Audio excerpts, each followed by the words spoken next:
ว่าในศาสนาของพระพุทธเจ้าทรงพระนามว่ากัสสปะตอนนั้นมีท้าวมหาทุกขตะผู้หนึ่งคำว่ามหาทุกขตะแปลว่าท้าวทุกข์ใหญ่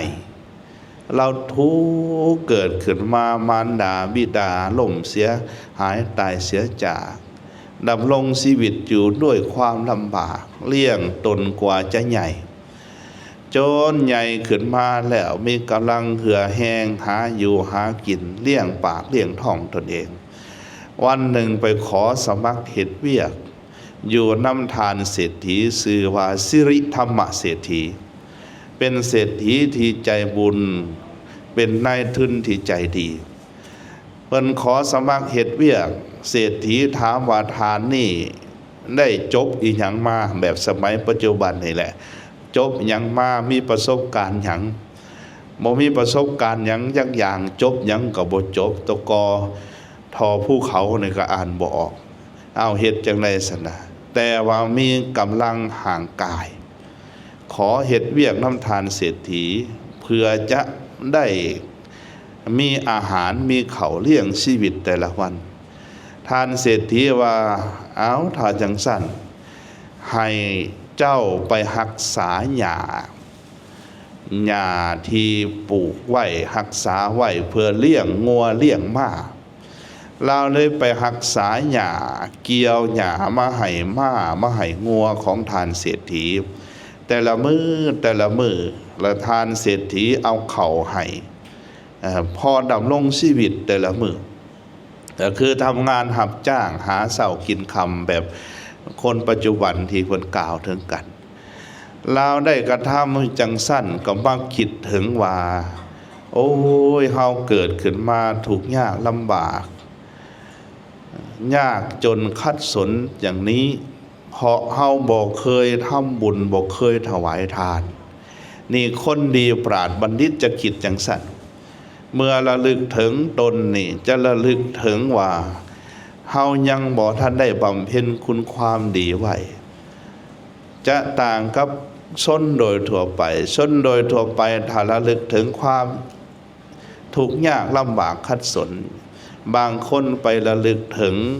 แต่ความด้อยค่าของตนเองบางคนไปโทษนั่นโทษนี่โทษว่าพ่อแม่พาจนโทษว่าตัวเองบ่มีโอกาสโทษหลายๆอย่างโทษสังคมบ่ให้โอกาสแต่ว่าปราชญ์บัณฑิตชนเพิ่นจะระลึกถึงตนเพื่อจะฝึกตนเพิ่นระลึกว่าเฮาเกิดขึ้นมาลำบากเพราะบ่เคยทำบุญให้ทานไว้เอาน้อชาตินี้ผู้ขาแม่นว่าจนลำบากก็จะทำบุญให้ทานจึงแบ่งอาหารนั่นออกเป็น2ส่วนหนึ่งเอาไปถวายทานแด่พระสงฆ์ข้าเจ้าที่มาบิณฑบาตส่วนหนึ่งบริโภคได้กระทำอยู่อย่างนั้นทุกมื้อทานเศรษฐีได้หับหู้จึงมาคิดว่าโอ้มหาทุกขตะนี้เป็นผู้ที่กระทำสิ่งที่กระทำได้ยากอาหารที่เอาให้เพียงแต่เลี้ยงชีวิตต่อบุคคลคนหนึ่งที่ให้ดำรงชีวิตไปได้ต่อวันหนึ่งแต่เรายังมีจิตใจอันดีอันงามแบ่งออกให้ทานแบ่งกินแบ่งทานคิดเห็นจิตใจอันดีอันงามของเราจังสันจริงมอบอาหารให้อีก2 ส่วนว่าให้มหาทุกขตะบัดนี้เพิ่นเปลี่ยนชื่อมาเอิ้นตามหน้าที่ลาวเอิ้นว่าท้าวตินนาบาลแปลว่าท้าวรักษาหญ้าว่าเอาบ่เอิ้นว่าท้าวมหาทุกขตะให้เอิ้นว่าท้าวตินนาบาลเด้อเอิ้นท้าวมหาทุกขตะหรือคือบ่คักปานใดว่าซั่นน่ะก็ว่ามอบอาหารให้ตินนาบาลเด้ออันนี้เป็นส่วนที่เจ้าบริโภคอันนี้เป็นส่วนที่เจ้าไปทำบุญให้ทานลาวได้อาหาร2 ส่วนจังซั่นก็คิดว่าโอ้อันนี้เด้ยังเป็นพระอานิสงส์ของทานจึงแบ่งออกเป็น3 ส่วนหนึ่งบริโภคส่วนหนึ่งให้ทานแด่พระสงฆ์ส่วนหนึ่งเอาไปให้แก่ญาจกวานิพกคนขอทานเป็นคนจนที่ยิ่งใหญ่เพิ่นว่า แม่นตัวเองก็เป็นคนจนคนคัดสนก็ยังฮู้จักแบ่งปันให้ทานได้กระทำการอย่างนี้มาอยู่เรื่อยๆจนวันหนึ่งออกพรรษาทานมหาเศรษฐีสิริธรรมเศรษฐีได้ตั้งกองการกฐินเฮ็ดกองกฐินใหญ่เหมือนพวกเฮาพุทธศาสนิกชนลาวเฮาทั้งหลายพากันเฮ็ดไปทอดถวายแต่ละวัดอย่างยิ่งใหญ่เห็นแล้วก็ซื่นจิตซื่นใจที่นี่เพิ่นไม่เห็นทานเศรษฐีกำลังเกียมการกองกฐินว่าอีก7 มื้อจะได้นำไปทอดถวายแด่พระสังฆเจ้าเมื่อเพิ่นได้มาเห็นกองการบุญกุศลอันใหญ่แบบนั้นก็คิดว่าบุญนี้เป็นบุญอันใหญ่มีพละอานิสงส์หลายเห็นแต่ละทานแต่ละคนเฮ็ดบุญหน้าตาซื่นบานยิ้มแย้มแจ่มใสพากันแม่นว่าเหือย่อยเหืออาบหน้าไข้ข้าวอาบหลังบางครั้งก็ยังจี๊ดใจหน้าตาซื่นบานบุญนี่คงจะเป็นบุญใหญ่เฮ็ดจังได๋น้อสิได้บุญได้กุศลได้เฮ็ดกฐินทานนำสิได้ถวายผ้าบริวารนำมาระลึกถึงตนผ้าบ่มีแต่ผ้าสาดกปกปิดห่างกายอยู่ผืนหนึ่งปกปิดไว้เพราะว่าอินเดียเขาเจ้ามีผ้าสาดกคือผ้าที่ตุ่มผู้ใดเคยไปอินเดียนี่พวกที่นุ่งขาวเขาจะเห็นผ้าสาดกเขาเจ้าจะตุ่มห่างกายมีผ้าสาดกปกห่างกายอยู่ผืนหนึ่งมักคิดว่าควรที่เฮาจะสละผ้าสาดกผืนนี้ออกไปสุไปสักไปย้อมและเอาไปเป็นกฐินผ้ากฐินบริวารรวมน้ำทานเศรษฐีที่นี่จิตใจอันมัตสริญะตนีก็เกิดขึ้นว่าถ้าเฮาให้ทานผ้าสาดกผืนนี้ไปแล้วจะบ่มีแนวห่มปกปิดห่างกายจิตมัตสริญะมันกะเถียงที่นี่จิตอันเป็นกุศลก็ว่าเฮาถูกเฮายากเกิดขึ้นมาเสื้อผ้าอาภรณ์ประดับห่างกายปกปิดอวัยวะให้งดงามเหมือนกันกับผู้อื่นบ่มีก็ย้อนเพราะบ่ได้ให้ทานไว้เถียงกันไปเถียงกันมาระวังจิตตนีและจิตอันเป็นบุญสุดท้ายจิตอันเป็นบุญสนะจึงเปื้องผ่าสาดกออกไปซักไปสุไปทำความสะอาดจึงไปย้อมน้ำฝาดว่าผ่ากาสาวะพัดแปลว่าผ่าย้อมน้ำฝาดแล้วจึงนำเข้าไปเป็นผ่าบริวารกฐินในวันที่7เป็นผืนที่พันพอดีทานเศรษฐีจะเฮ็ดผ้าอานิสังสบริวารกฐินเนี่ยพันผืนได้แล้ว999ผืนยังอยู่เหลืออยู่ผืนหนึ่งพอดีท้าวตินนาบาลนี้มหาทุกขตะนี้นำผ้าที่พันเข้าไปแล้วก็อธิษฐานและอธิษฐานว่าสาธุบุญกุศลที่ผู้ข้านี้ได้ถวายผ้ากฐินบริวารเป็นทานนี้ผู้ข้าเกิดพบใดชาติใดอย่าได้ทุกข์อย่าได้ยากอย่าได้ลำบากคันยังเวียนวัฏผัดไปมาในวัฏสงสารอย่าได้พบพ่อความยากความจนขอให้ผู้ข้าได้ซึ่งสมบัติทั้งปวงเถิดก็คือมนุษย์สมบัติสวรรค์สมบัติพระนิพพานสมบัติเวลาเราเอาผ้ากฐินนะเขาไปวางไว้ผ้ากฐินทานบริวารวางห่วมกับเสียงเทวดาทั่วเมืองให้เสียงสาธุการดังโกลาหลไปในผืนแผ่นดินพระราชาได้ยินเสียงเทวดาสาธุการแต่ว่าบ่เห็นเทวดาเกิดว่าแม่นเสียงอีหยังนี่ตกพระทัยย่านกลัวว่าจะมีเพศเหตุภัยแก่บ้านแก่เมืองเทวดาอยู่ในเสวตสัตว์ของเพิ่นนี่ก็เลยปรากฏกายออกมาว่านี่บ่แม่นเสียงเหตุเพศภัยแต่เป็นเสียงสาธุการของเราเทวดาทั้งหลายซื่นชมอนุโมทนาทานของตินนาบาลมหาทุกขตะได้กระทำกฐินทานพระราชาได้ยินจังสั้นทรงสดับแล้วซื่นพระทัยอยากพบตินนาบาล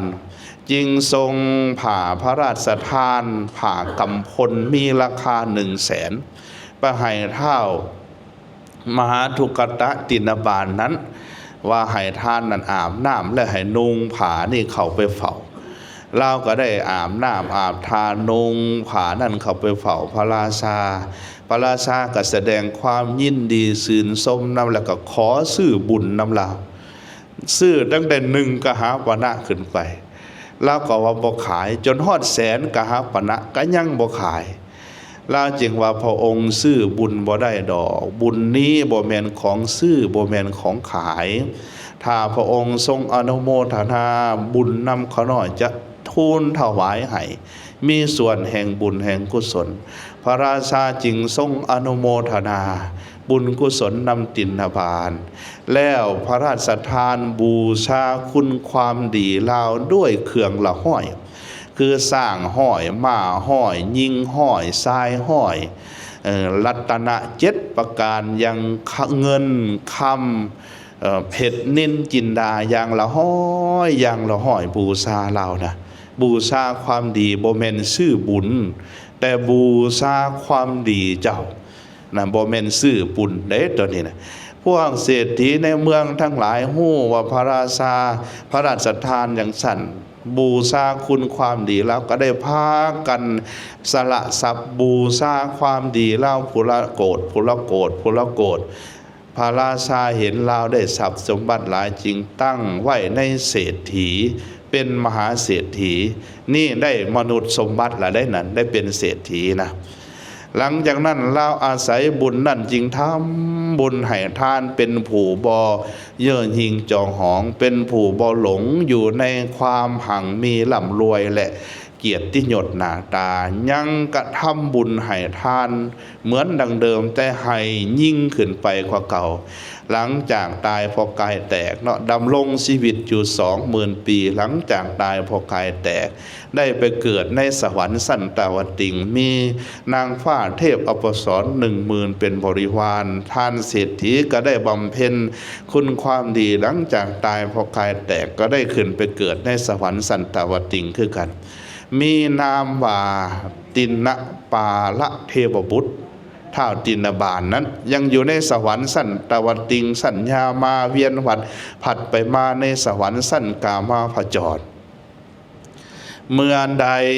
พระศาสนาของพระพุทธเจ้าของพวกเฮานี่อันตรธานไปอายุมนุษย์เสื่อมลงไป10 ปีเป็นอายุไขแล้วจะเวียนวัดกลับขึ้นไปเจริญอายุไขมนุษย์เจริญขึ้นจนฮอดอสงไขยปีแล้วจะเสื่อมลงมาอีกจนฮอดอายุไข80,000 ปีตอนนั้นสุมพูทวีปเมืองพาราณสีเปลี่ยนชื่อเป็นเมืองเกตุมวดีนครอายุมนุษย์มีอายุไข80,000 ปีองค์พระสัมมาสัมพุทธเจ้าทรงพระนามว่าเมตไตรเสด็จอุบัติเกิดขึ้นในโลกตอนนั้นตินปานเทวบุตรองค์นี้ซึ่งเสวยสวรรค์สมบัติ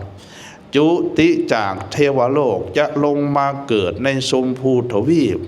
มาเกิดในราชตระกูลมาได้มนุษย์สมบัติอีกคือเป็นพระราชโอรสลูกชายของพระเจ้ามันทาวดีเมื่อพระบิดานี่สวรรคตไปเพิ่นจะได้ขึ้นครองราชสมบัติแทนพระบิดาดำรงชีวิตอายุอยู่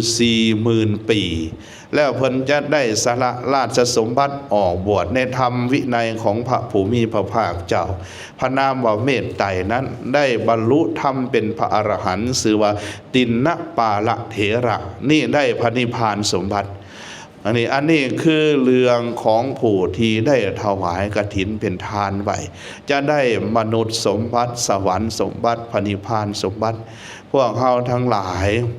เฮานี่มีโอกาสดีกว่าตินปาละเพราะหยังพวกเฮาเกิดขึ้นมาได้ความสมบูรณ์เพียงพร้อมทั้งห่างกายทั้งชีวิตได้เกิดขึ้นมามีธุรกิจการงานดำรงชีวิตดีกว่าตินบาลพวกเฮามีโอกาสประเสริฐเลิศล้ำกว่าและพวกเฮาได้ถวายยิ่งกว่าเพิ่นตินบาลได้ถวายเพียงแต่ผ้าบริวาร อันเป็นผ้าเก่าของตัวเองเอาไปสุไปสักไปย้อมแต่ว่าเฮาได้ถวายยิ่งกว่าเพิ่นได้ถวายทานจตุปัจจัยทั้งผ้าทั้งเครื่องบูชาทั้งหลายทั้งหมดแล้วก็ได้กระทำการได้กระทำอย่างนี้ชื่อว่าเฮามีโอกาสโชคดีกว่าเพิ่นแต่ว่าจะโชคดียิ่งขึ้น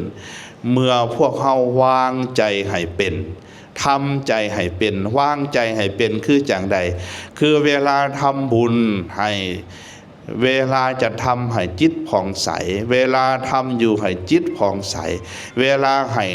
ทำทานทำบุญไปแล้วจิตใจผ่องใสวัตถุที่เอามาทานเป็นของอันดีอันงามเป็นของปาณีตเป็นของอันดีเมื่อกระทำแล้วกระทำจิตใจให้ปาณีตกระทำจิตใจให้ดีให้งามผลบุญของพวกเราจะมีอย่างใหญ่หลวงแผ่กว้างขวาง